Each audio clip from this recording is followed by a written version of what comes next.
We're going to go on a tour of Portobello Road and Portobello Market, so let's go. This is the first section of Portobello Road. People often get confused when they come here because they arrive, they see our shops, which are here, and then there's a short walk in which there's no shops and no stalls. And people are wondering which way the market is. The market's this way, just keep walking. You're going to walk past this really famous row of coloured cottages, which is where a lot of influencers get their photos taken. When you're going to Portobello Market, you just need to walk straight through this bit, and if you want, stop and get your photo taken next to one of these houses. Someone's coming in our direction with a Notting Hill shopping bag. I mean, she's bought it from one of the many shops and stalls that we supply with the Notting Hill shopping bag. It's right here. It's always really exciting when you see somebody carrying a bag designed.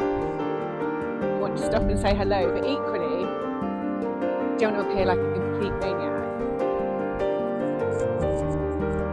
We've just walked along the start of Portobello Road before the market, past the famous coloured cottages, and now we're heading to the part of Portobello Road where all the stalls are. Now it's probably about a 2-mile walk along the length of Portobello Road.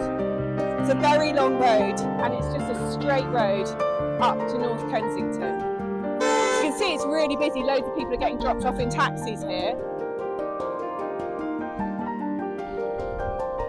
Some incredible properties like these which are worth millions. These will be tens of millions of pounds. I mean, to be honest, I'm not an estate agent, so I don't know. But they're like millions and millions. They're millions. We've just arrived in the first section of Portobello Road, which is the antique section. And it's along here you'll find all the original antique shops, including famous shops like Alice's. In this section of the market, they're mostly selling antiques, china, vintage clothing. This is the antique section.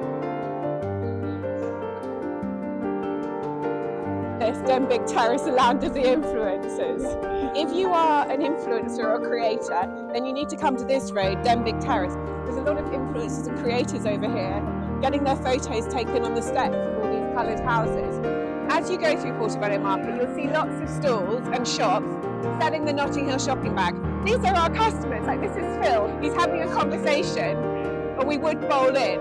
But we've been supplying Phil and his parents with the Notting Hill shopping bag since 2009. We're now fully in the antique section of the market. You can see all the stalls here selling things like vintage china, vintage cameras, and it's pretty busy because it's a Saturday in Portobello Market.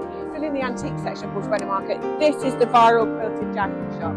There are other people saying they're the viral quilted jacket shop, but this one is the viral quilted jacket shop, in case anyone's in any doubt. So now we're on the corner of Portobello Road and Elgin Crescent. We've really reached the end of the antique section. We're moving to the next section of the market, which really is the fruit and vegetable section. If you came here 12, 15 years ago, it really was mostly fruit and vegetables here. For those of us that live and work in Portobello Market, we call this the fruit and vegetable section. But there's other stuff in there, and particularly there's a lot of really nice street food. If you are looking for the garden in the movie Notting Hill, it's actually this way. It's quite a long walk, it's about a 10-minute walk down this way. I mean, you can't smell it, but it smells absolutely delicious. As we're walking on here, there's hot German bratwurst sausages. All we can think is how hungry we are. There's still some really cool shops here, even though we're in the fruit and veg section.